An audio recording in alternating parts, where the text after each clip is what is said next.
ho detto ieri al Presidente che io non sono contento di essere in questa posizione perché non mi basta essere qui.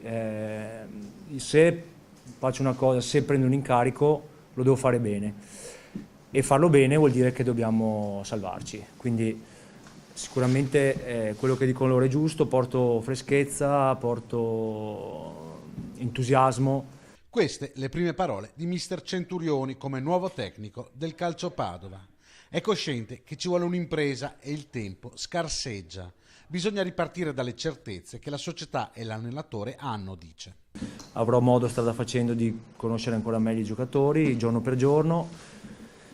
La cosa che mi dà sicurezza è il campo. A me piace lavorare sul campo, non sono tanto fatto per le conferenze stampa, per fare la prima donna. Entro con la massima umiltà e anche determinazione e ripeto, l'obiettivo adesso è che la squadra mi segua, che sia interessata da quello che viene proposto. Il presidente Bonetto ha sottolineato come questo sia uno dei momenti più difficili della sua presidenza. Torna sull'esonero di Bisoli, sottolineando come la scelta sia stata concertata con tutti.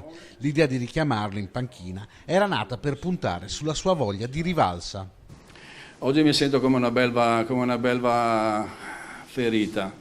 Ecco, oggi come oggi potrei dire ecco, che io sono così, ho sangue agli occhi.